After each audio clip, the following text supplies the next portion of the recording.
Best of R / Choosing Beggars episode 10. My friend told me this story yesterday. She works at a local charity where their entire mission is to prevent homelessness. This charity is located in a very high-cost city. They provide rental subsidies, utilities assistance, job training and placement, and cash grants. They run a food pantry and clothing giveaway. They also have 2 small apartment buildings to house families who have lost their homes. One of the things they do is provide relocation assistance. This is not homeless dumping where they round up homeless people and bus them to someone else's city where they become someone else's problem. Rather, it's designed to help people who are in over their heads and can't afford to live in this high-cost area, and want to get back to a part of the country that's maybe cheaper to live in where they'll have family support. This program provides a one-way bus or plane ticket to the individual anywhere in the country. Usually they're headed back to family, their original home. However, the caveat of this program is that once you accept the ticket, if you go back home and decide you don't like it there and you come back to this high-cost city, you are no longer eligible for services from this charity. In other words, they're not going to pay for you to go home just to see how it goes. Then if you decide you don't like it, let you come back and continue to provide you with a free app, rental assistance, etc. No. If you make the decision to leave the area on their dime, that's fine,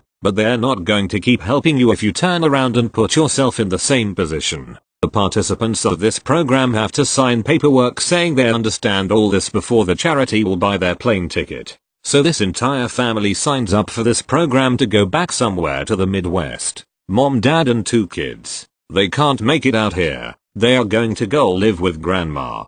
2 weeks later, they show up at the charity, wanting more help. The puzzled caseworker says, "But didn't you guys just move back to live with grandma?" "Oh no," says the dad. "That was just a vacation. We're back now, and since I haven't worked in 2 weeks, we're gonna need $1,500 to make rent this month." They told him number. Womp womp womp. Thank you. Next. "So during my teen years I worked on a flower stall in an outdoor market which sold various flowers and plants. The prices were very low compared to florists and were even very competitive to supermarkets, so most customers found us very well priced. Honestly, we very much were. We were able to make a £50 bouquet typically offered from a florist for around £20. This particular CB encounter happened when I was working there already for a few years and my boss was busy making deliveries, so I was manning the stall by myself. So basically I was in charge at this point. The conversion is paraphrased, but the main points of the encounter is reflected. It was a typical Saturday and I had a steady stream of customers when a middle-aged man takes an interest in our roses. Our roses are kept on the highest level of display because they are fairly fragile and expensive. We approach customers as we prefer for them not to touch flowers as we constantly have breakage and damages because of poor handling. Me: "Hi, how can I help?" CB: "Hi, I don't need any help." Proceeds to reach over various other flowers and started yanking the roses. At this point I became alerted as the CB was damaging other flowers below him and was likely to break some roses. Me: "Excuse me, do you mind stepping back as you are damaging the flowers below?" CB: "No, I'm not. I know how to handle roses." He very much did not. At this point I approached the buckets he was squashing and moved them and proceeded to grab the roses away from him. Me: "Let me help you there with these roses.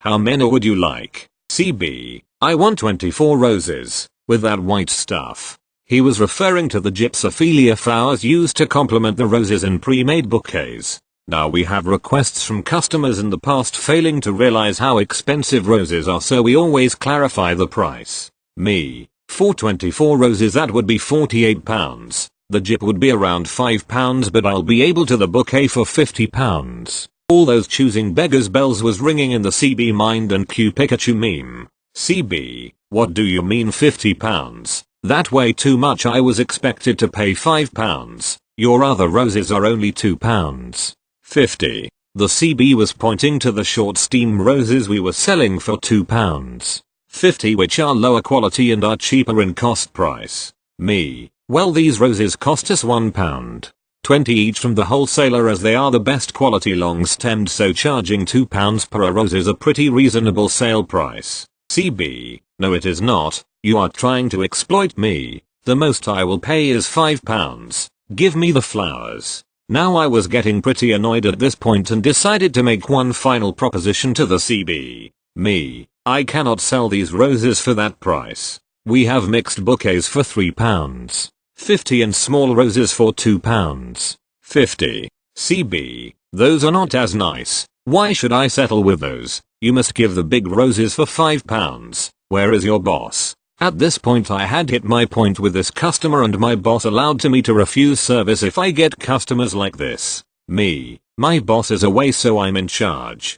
Because I am in charge I had the right to refuse service, so please leave. Maybe you'll be better served at local high street florist nearby, which was definitely more expensive. The choosing beggar was offended but could see he wasn't getting anywhere and shouted at me that he'll be having words with my boss. I just laughed at this point. TL.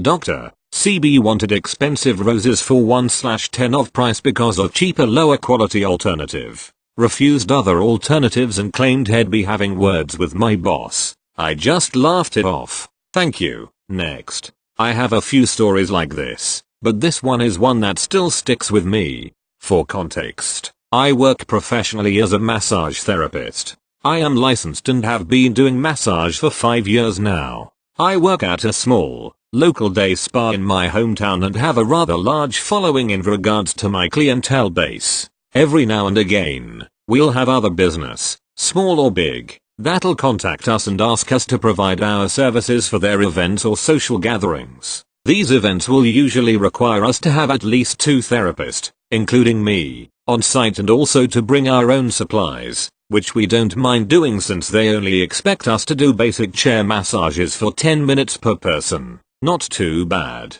especially for about 2-3 hours, and they do pay us afterward. One day, I get a call from a local elementary school in another town a little over half an hour away from mine. They explain how it would be Teacher Appreciation Week the following week and they were wanting us to come down to provide 10-minute chair massages for all of the teachers. I told her we wouldn't mind doing that, since we get calls from others to do similar things all the time, and what she was asking didn't sound too off from the norm for us. Then came the choosing beggarine. Okay, so, we've got all the info we need. Now how much would you be willing to pay? Our normal rates for event services is usually $1 a minute, but we can alter the rate if need be, since there'll only be 2 of us. CB. Oh. We didn't think we needed to pay. Yes, mom. We normally have a pay rate set up whenever we get called to participate at events like this. Like I said, it would be $1 a minute, and since there'll be 2 of us there and the event is 2 hours, that would come up to $240 total. But like I said, we can adjust the price if that's too much. Would $100 be better? CB. Well, the thing is, we were kinda hoping you would do it for free, since it is Teacher Appreciation Week and all. I was fighting with myself to keep a straight face the whole time while I was still on the phone, especially after hearing the insane logic of this woman. She seriously wants us to make time out of our schedule away from the shop, drive 30-45 minutes to their location, do 2 hours worth of massages for their employees, for free. I completely understand that this whole thing was for a good cause, and I totally agree with the premise, especially with all the shit that's been happening with teachers not getting fair pay for their work. But here's the thing, in our line of work, or at least at our business, we are considered independent contractors. Meaning we don't get paid until we get booked with an appointment and only after that client pays do we get a cut of that pay. We don't get paid hourly or with salary, so if it's a slow day at the shop and no clients come in, no pay for us. It sucks but that's how it is. If we were to come out to this school and give massages to the employees for no pay, we would be risking potential clients at our business who would actually pay us. Not to mention, the fact that we're having to use our own gas to get to this event. I simply told her that we couldn't come down there for free, we had to get some sort of compensation, especially since they contacted us about participating in this event. I was as polite as I could be, not trying to sound mean or abrasive. She replied by saying, "Let me talk with my supervisor and see what she wants to do," before hanging up. About 10 minutes later, she calls back. CB, unfortunately, that's not gonna work for us. We were really hoping you would do this for free. Thank you for your time. And that was the last that I heard from them. TLDR, elementary school from another town calls our business wanting massage therapists to make their way to their location to provide free massages for their event. We give them our quoted price rate, and they refuse. Note, for those who were wondering what the normal rates of the massages we provide are, they range from $40 to $135 depending on if it's a 30-minute or a 2-hour, a singles or couples session. A 2-hour massage at our establishment is $115 for a Swedish and $125 for a deep tissue. Yes, 2-hour massages do exist, and yes, that amount is fair. Thank you. Next. The usual, English is not main language and I am on mobile too. Me and my GF were walking to a small specialized store, which sells foods from another country. Some dude walks out just as we were walking in. He asked for money, which neither of us has, and when I told him that, he asked if we could buy something for his kids to eat. I didn't have it in me to say no, so I looked at my GF hoping she would take initiative, as we were quite low on money. But OFC, she had to agree on buying something. There was plenty of all sorts of foods, but as we didn't have much, I told him to pick something within reason and even recommended some stuff. Yet he picked some sort of beef jerky and I agreed to it, as I just wanted this interaction to end. While we were paying for our own groceries, he walked out without even thanking or anything. And when we finally walked out, he was catcalling at women passing by and offering them some of the jerky. If I could, I would always give something to a person in need. But because of people like that, I will most likely avoid it next time. Fuck people like that. Thank you. Next. So my mom usually isn't one to give in to beggars, and that beggar was the kind that would knock on people's doors to ask for money and stuff. For whatever reason, that day my mom decided to offer them some clothes that no one in the family wore anymore. Mostly children's clothes that my brother grew out of. They were still nice clothes, and very warm considering that it was getting cold outside and the beggar was a woman claiming she needed money for her children. So my mom thought she was doing a good deed by gifting her these perfectly good clothes. Well, fast forward a few days later, and as my mom was crossing a small bridge next to our home, she noticed the clothes were floating in the water, clearly having been dumped there. Thank you. Next. When I was younger I threw a birthday party that had hot dogs and hamburgers. There was a bunch left over and my town has a large homeless population, so I decided to go around and hand out my fresh extras. I asked one man with a sign that said anything helps, very hungry, want food if he'd like some food. He happily walked up to my car and I went to hand him a few hamburgers and he goes, "Those better be vegetarian or I don't want them." Awkward silence and I say, "No, so I'm sorry, they're regular."